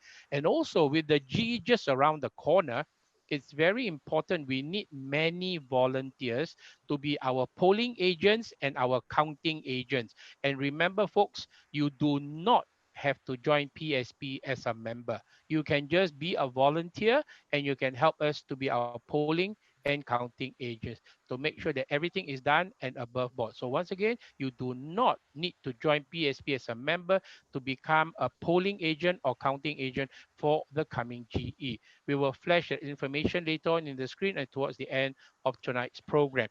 Okay, folks, back to business. This one is a tough question. It's from Z Lee, who stays in Jurong West. And this is quite a tough question, I think. Don't know who is going to take it on. What is the party's stance on LGBTQ community as well as the Pink Dot movement? Who would like to answer this question? Anyone from the panel to take on this question? What is the party's stance on the LGBTQ community as well as the Pink Dot movement? Anyone prepared to answer? I'm sure there must be someone in there who has a party's policy stance on the LGBT community. Yes, I answer this. Right. I was approached once, during the walkabout. So the lady asked me, she's European, what is your party take on LGBT? So my answer to her is this: they are human. LGBT has been here for many centuries. They live in Singapore. They have a part to play for the nations, and the law is everything is in place already. And just carry on, live your life here. So no problem. Just go ahead, because we are ever living Singaporeans. We are democratic. We accept everyone who lives in Singapore as be it LGBT or something else and so forth. So that's my answer to it. Thank you. Thank you very much there, Abbas, for tackling that rather sensitive question. Is anyone wanting to add on to that? If not, I will move on to another question coming up right now. The next question I have is Sasitiran Tiagarajan. The question is, will PSP consider forming a youth wing to engage young members, volunteers, and Singaporeans to better represent their ideas, concerns, and expectations? So who would like to take on this question? Yeah, I can take Terence, maybe?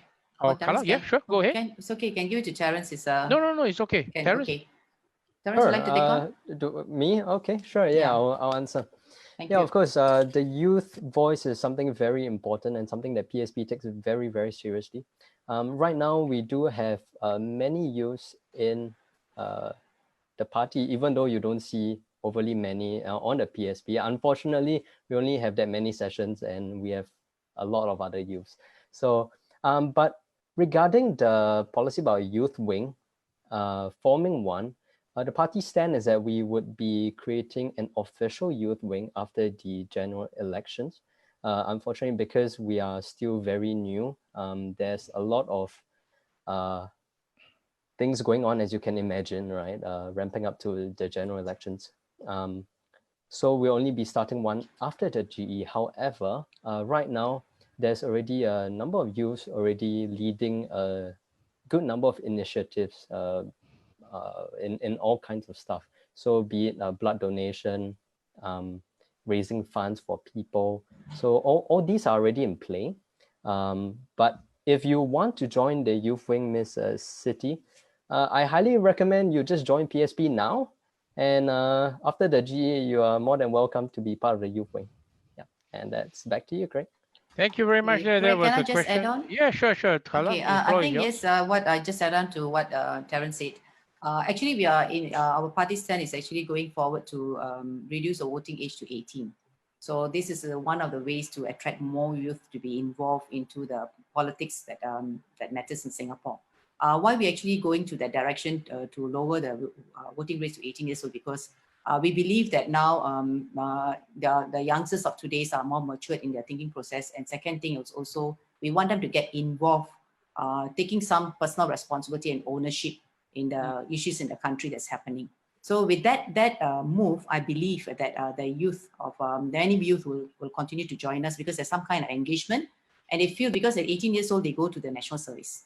So and then they feel great, and oh, the parties allows us to Singapore allows us to vote also. Now this happens when we go into parliament. So where I'm coming from is with that approach, we are definitely able to increase the number of youth joining us, as what Terence has said. Thank you very much, Greg. Okay, no problem. Yeah, thank you very much. Carla, actually, the next question is directed at you. Okay. It's from Daryl Lee, as either you or Michael can choose to answer. I think maybe you might be the more appropriate. What is your stance on national service? Will you make females serve also? They mean Wow. the girls do NS. All right, yeah. Thank you very much for this question. Michael, I'll take, you can add on later, okay? I want to say, national service for women. I would personally, from my experience being a woman officer and going through the 1 year training, 3 months of BMT and 9 months of the intensive training together with the guys, I would say today what you see me sitting down here, my confidence and courage is all built up in Singapore Armed Forces. So basically, I'm very thankful they actually build up a person mentally, physically, emotionally strong person. And you'll never ever get, because I've been into many jobs, as I said, shared with you in the introduction part. I'll tell you, Army actually is all-rounder. It gives you a very holistic approach. And for women, I will say this is a fantastic place for slimming. You don't need to pay any money. And you can come in any shape and sizes, because I got my colleagues who actually came on, in fact, overweight sizes, and they actually slim down, looking good, and end up, another thing is also SDU program, they also get married internally. And then you can see they are growing together as a family. And then, in fact, most of my colleagues actually stayed on, and most of them, actually, their partners also from the SAF. So you got a lot of perks, One is you're building your confidence, an all-rounder. Second is slimming, you're slimming yourself. And third, you can even set up your family by finding a partner there. So anyway, jokes aside, but I just want to say that Army is a fantastic place to develop your discipline, develop your intellectual thinking. I will never forget the kind of strategies that we need to work out in order to, flank an enemy. And I tell you, the kind of operations that we plan, I never learned anywhere in any of my careers. And that actually, the deep thinking, strategic thinking, actually developed my thinking skills to a greater extent. So when I went to the outside world, I could actually survive in the sense that I could be above my counterparts because of the intellectual thinking and seeing different strategy. And the other thing is, Army teaches you how to plan contingency, not one A contingency, B or C. They are all together at least 3 to 4. And the other thing is also give you the mindset to be prepared in any situation and any kind of circumstances. So I would say I'm selling for national service for women, not maybe necessary for 2 years and 1 year. Just grab one more thing. What happens is that these women no need, after the 3 months they're training or whatever it is, they can even attach to healthcare. You see, with now current COVID situation, we are actually shortage of manpower, right? So these people can also be trained in nursing skills. So they can actually help us in times of crisis. And this is not only for women, for men also. Where we have a lot of national servicemen who actually in an administrative role. I feel very sad that our men was actually packing the mask for Singaporeans. I really salute them for what they've done. But they could have done more things if they have been actually deployed or trained to develop some nursing-related skills for where they can actually be part and contribute to the country. And I want to say thank you to Kumar, the comedian. Kumar, the comedian. Kumar, the comedian, is the one who actually brought up this idea of national servicemen going there can actually learn the healthcare skills, so that in times of such crisis, they can actually come in to serve. I thought it was a brilliant idea. Thank you, Greg. Okay, Michael, would you like to add on? How did the Army Recruitment Center miss you out, Carla? Precisely. They can call me tomorrow. Right, yeah. Has been in the military armed forces for many years. The women officers in the SF are special breed. Okay, they are very gung-ho, they are very confident. But generally speaking, I think that it is still a minority because there is still a gender difference between men and women. And therefore, it takes a special breed of women to want to put on uniform and adopt the same kind of practices or training for military service as the men, right? But other form of national service, like what Kala was mentioning about nursing and all this kind of thing, are things that would also be possible way to develop the kind of experience that Kala mentioned. But of course, there are many, it's a complicated issue, and don't think that tonight we'll be able to delve into it too deeply. Yeah. Bring us to Parliament, we'll do it. Yes, absolutely, absolutely. Thank you, Greg. All right, because actually on the panel tonight, I mean, all the guys have all done their national service. Yes. Then we have Michael, who is a lieutenant colonel. Kala, what was your rank when you were in the army? I was lieutenant when I left the army, full lieutenant. You were lieutenant when you left the army. Okay, okay. And Francis was also officer rank. Was you lieutenant colonel, Francis, or colonel? Lieutenant colonel. Lieutenant colonel. Wow, so you all got rank one.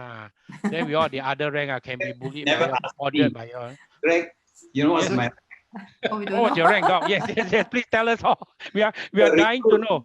I'm a recruit. Huh? Oh. Only recruit? Yeah. But no, your time got NS, Yeah, I was so special. Oh. It was it was something it was an error in the recruitment exercise. So I was called up to do national service. But I only did 6 weeks where we did all this military training, running up and down Pinkan Hill, learning how to use the AR-15. But at the end of the day, they found it was a mistake and they discharged us. So I came out of the army a recruit, not a captain, as most doctors. Thing lah, doc, you all came out as a recruit.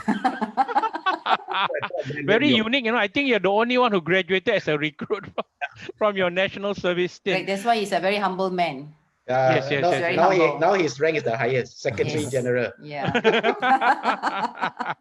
Okay. Now it's 9:35 on my clock, so we have about 25 more minutes to go. Let's look at another question. Will PSP, from a guy named will PSP exempt essentials like utilities, food, and all this other stuff which are essential items from GST when you guys get into Parliament? Who would like to take this question? Anyone? I can say that. Okay, can go ahead. Francis can go ahead. Yeah. Okay. The GST issue is again, related to cost of living. Our party stand actually, we would like to freeze all increases in tax and levies for the next 5 years, given this situation that we are in, and especially the household. And the thing that hurt them most are the essentials. I mean, they have to pay for utilities, they have to pay for oil, gas, sugar, salt, and all that kind of stuff. So exempting the essential goods from GST definitely is one way. In other words, you could have a revenue neutral GST system where you tax on the higher luxury item more, and then you don't tax on the essential, including medicine and things like that. So we do think that it is important to tackle that, and essentials are everyday need, and the people's livelihood are affected because of the cost of essential. Yes, we support that. Maybe allow me to add on. I think one of the things that was mentioned for not having an exemption on so-called the essentials from GST is the complexity of the system or the IT that's required.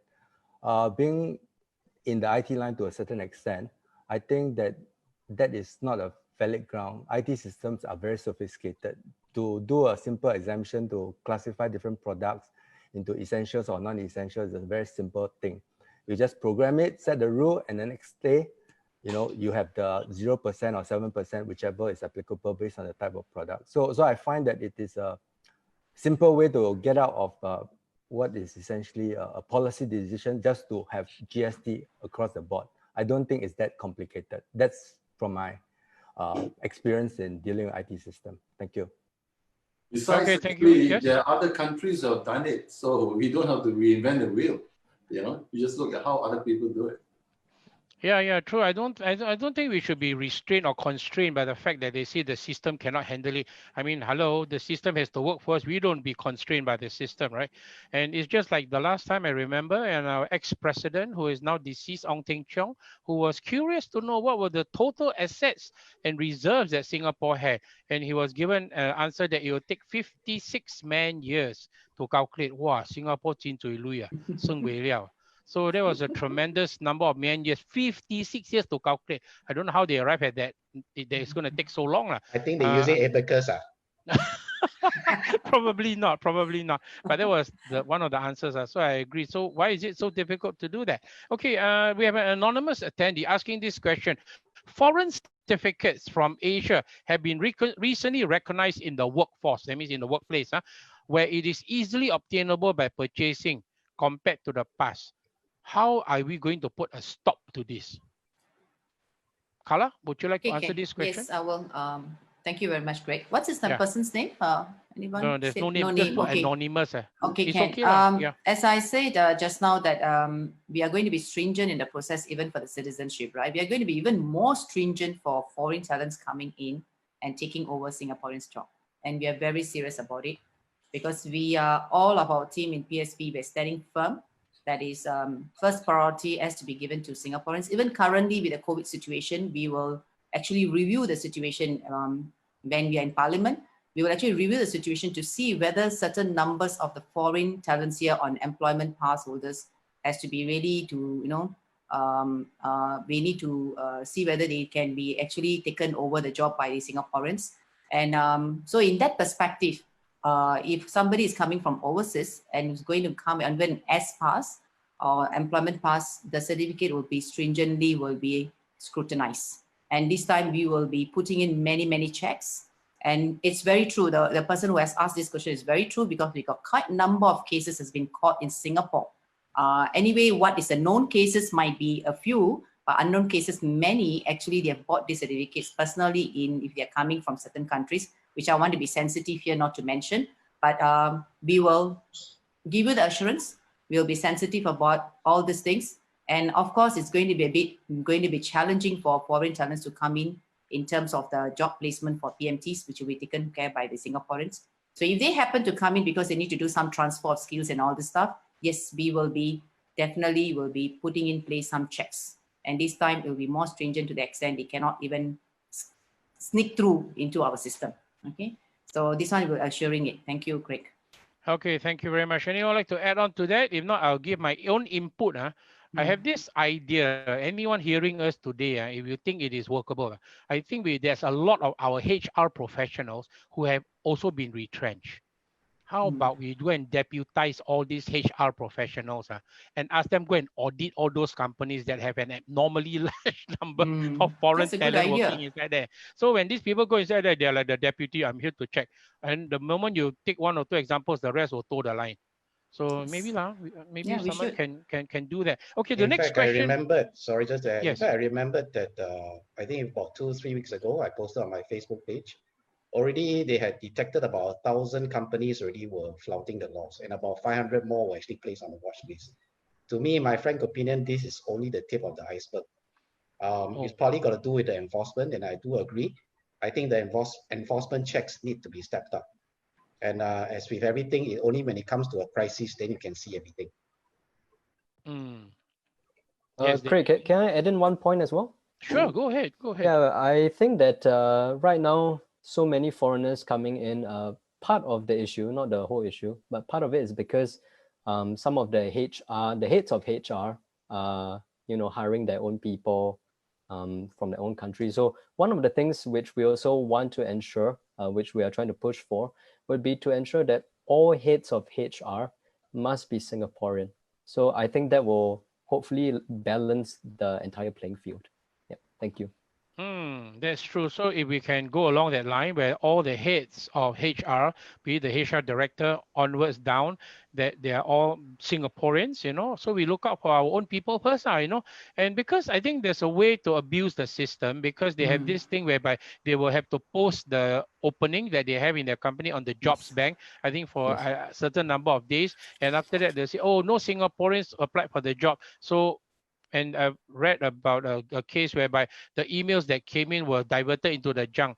They came to apply for the job. So it can be open to abuse. Everyone will Correct. agree. So one more thing, just Yes. to be fair to on the side of the employer, because employer might be thinking a bit concerned what we are saying currently. We just want to give the assurance to the employers also, because when the Singaporeans are being recruited into their company, we are also looking at fundings, for their training, for workplace learning, where skills qualification will be attained there, and also subsidies for the operating costs of the business to be reduced. So these are things that PSP has actually have come up with the policies where we want to focus on the SMEs. Our core is to focus on SMEs, because I feel we missed the boat 20 years ago or 25 years ago, where if we have our government has focused on SME in 20 years ago, today they will be MNCs. So we don't want to make the same mistake. When we are in Parliament, our focus is solely going to be on the SMCs, because they are actually holding on to the 70% of the workforce in Singapore. So we are going to give all the support and effort to the SMC, so they shouldn't get upset that when we say we are going to replace or we are going to put Singaporeans there, they need to be worried, because they are going to get more support from us to bloom them, so that one day they will become MNCs representing us in Singapore. Thank you. Right. I think that's a good point there, Chika, because many a time there are too many GLCs who are actually fighting with local SMEs for local contracts. So the GLCs, they have a lot more financial power. They should maybe be building their overseas business, open the way and go overseas rather than fight for the same pie that the SMEs will need for them to grow and become bigger and eventually be able to expand overseas. Okay, the next question I have, there's also anonymous. The question is, what is PSP stand on the very huge subsidy for foreign students, about a quarter to almost $500 million per year? They are not bonded. They do not need to serve NS. No, the money could have been better served on our needy and local students. So would Francis like to take on this question? Yeah, it's a very interesting question. I don't know who asked the question, but anyway. Scholarship actually has a good purpose for foreign students. Not that we should not give scholarship to foreign students, just that our own local student ought to also go overseas on foreign scholarships sponsored by the host government, to the West and then to Asian countries. The question here is a matter of size and proportion. We spend, I believe, if my memory doesn't serve me wrong, about 283 million on foreign scholarship. That's quite a sizable sum of money. Now that's okay if every one of these scholars, foreign scholars, come over, set aside a question of whether they stay and remain with us and then contribute to our society. If every one of them is matched by a similar Singaporean who also is equally deserving. But that is not acceptable when you have foreign scholarship given to overseas students where our own students are not getting the same opportunity if they are of equal background and equal standing. So not to make a judgment on whether the 283 million is more or less, but on the principle, first of all, you must commensurate with the need to sponsor foreign students. We need to, yes. Secondly is that we have to take into consideration our own local students, that they also be given opportunities as well. So charity starts from home. You look after your own people and also at the same time be generous enough to look after foreign students so they can come, interact, have a cross-fertilization of ideas, exchange cultural so-called understanding, and it's good networking for the future of the next generation of people. Just like when I was in the Air Force, I was given the chance to also go to the US to interact with foreign officers, stay a year there and learn and actually operate with them. Those are very good. It develop lifelong friendship. It benefits Singapore, it benefits the host country as well. So the same thing is scholarship. Just that we have to make sure the policy must be well thought through. The amount that we spend must commensurate with the need, and the implementation must be very, very well done.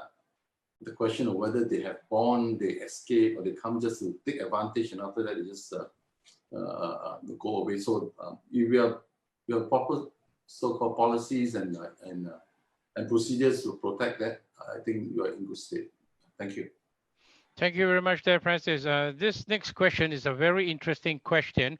I'm not sure if it is true, but my memory doesn't really remember. But the question is, I noticed previously general election votings are counted on the spot in front of TV viewers for proof and transparency, then burn immediately after counting.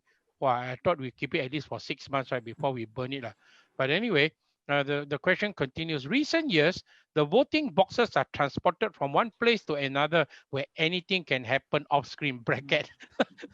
Okay, this is the, can there be more transparency in counting the votes like the previous way? Doc, do you remember if any GE where the questions were counted in front of a TV audience? Doc, would you have the experience on this? I don't remember anything of that sort. No, I also don't remember it. But okay. You see, that is why we stress the importance of having counting agents and polling agents. That is to make sure that the system is correct. Because it's a closed system, people always suspect something can happen. Some boxes there might be some exchange of boxes and so on. But we like to believe that it is a very closed system and there's no hanky-panky. The only thing that really happened that took many Singaporeans, made Singaporeans a bit worried, was actually during my presidential election. When five boxes were actually, it was discovered by schoolboys in a school storehouse. So people wonder, how come these boxes, when we landed there? So of course, maybe the contractor who was asked to actually dispose of the boxes didn't really do a good job, just dumped it there. But it casts a little doubt on our system. So I think the police investigated and found that actually in fact, they reprimanded the boys who found it. I still don't understand why. I think they should actually ask election office for an explanation of how come these boxes was actually discovered in this storehouse.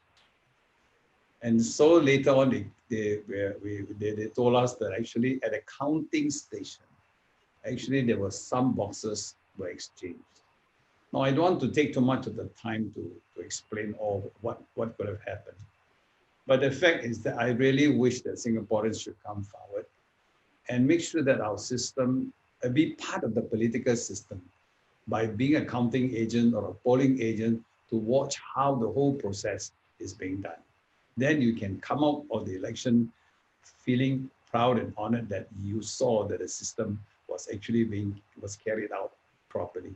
So that's where we appeal for people to come and be counting agents and be polling agents. That is to make sure that the whole electoral process is conducted properly. Okay, back to you, Craig. Thank you very much there, Doc. It's time for me now to bring on the second trivia question. I think the people are waiting because we're about 10 minutes to the end of this program. If my tech people can get the second trivia question to be coming up, that will be wonderful. If we are not having any more technical difficulties with the PowerPoint coming up. Okay, that's it now. How much funds does PSP need to contest in GE 2020? This question, I will give you all a clue. Okay, it is a very expensive affair to take part in general elections. A lot of money is spent on posters. You see those banners at the lamppost, flyers will be printed and lots of things. So far, we estimated that PSP will need close to $1 million, and we are halfway there. So how much do we need? I already gave you the answer, right? So you can't get it wrong. So please send the answer as quickly as you can to contact at psp.org.sg. So how much do we need again? We have already raised $500,000. we need half more. So I can't be more, you know, kelong in the sense of giving you the answers to that thing. So if you want the 5 caps, quickly now send your answers in by email. The first 5 correct answers will win you the red caps. Okay, next question that I have in my hand right here.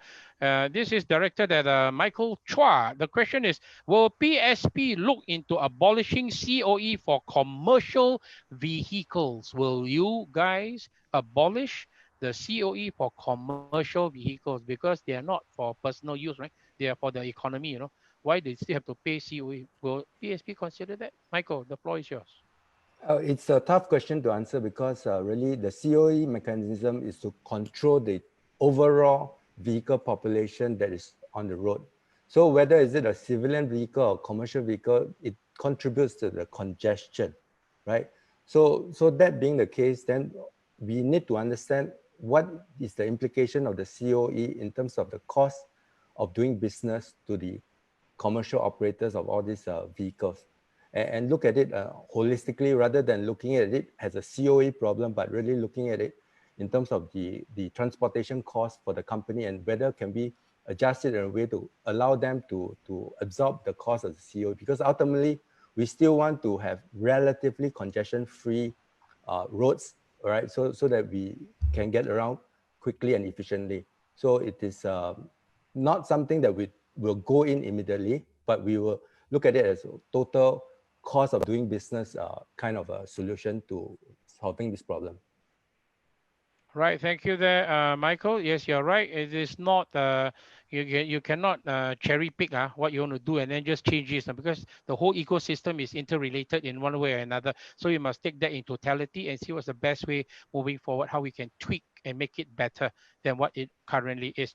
Okay, the next question I have, will PSP ensure that it fills a slate with sufficient diversity as to be representative of the demographics of Singaporeans? Okay, so the question again, will PSP ensure that it fills a slate with sufficient diversity so that it is representative of the demographics of Singapore citizens?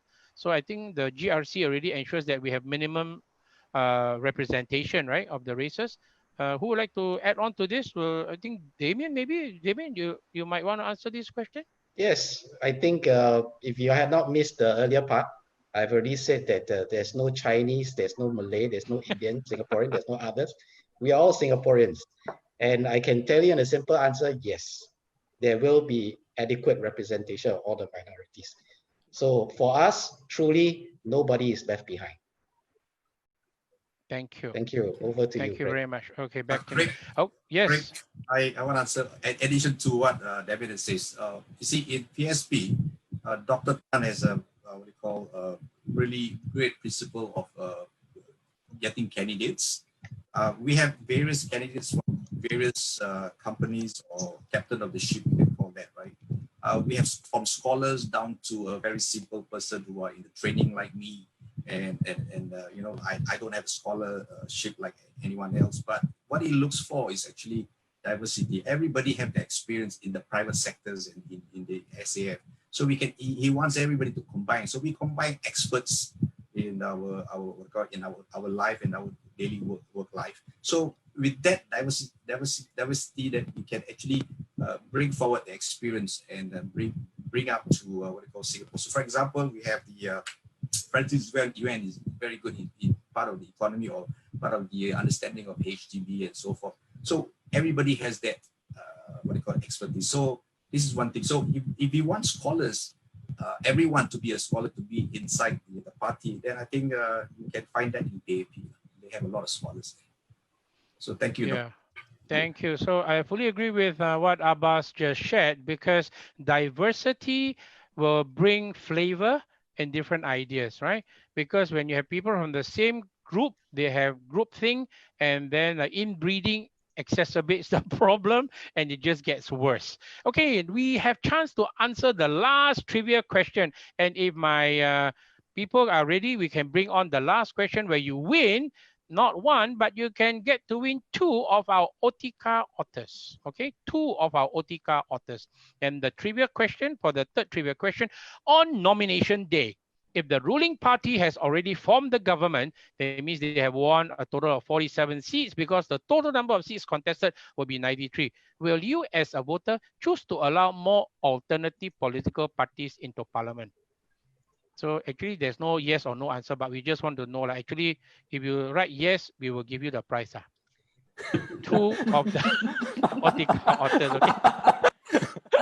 A bit kelong lah, but so we have mentioned as well, if you all know, to deny the incumbent a 2/3 majority, how many seats must all the alternative political parties win in this coming GE to deny the incumbent a 2/3 majority?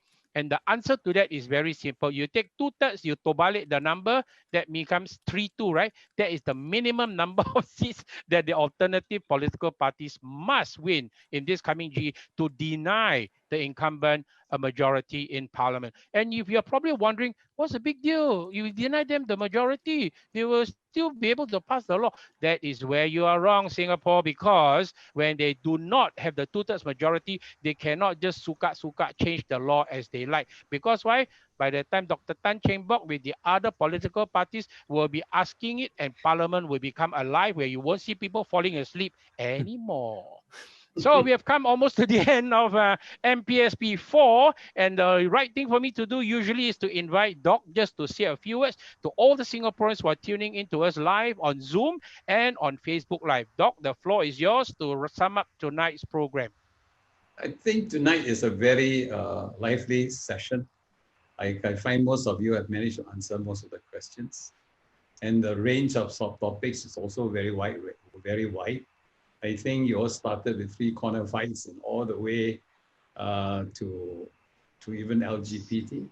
Yes, LGBT and everything. LGBT, maybe I should say something, because honestly, this is something that is quite is going to be asked of us.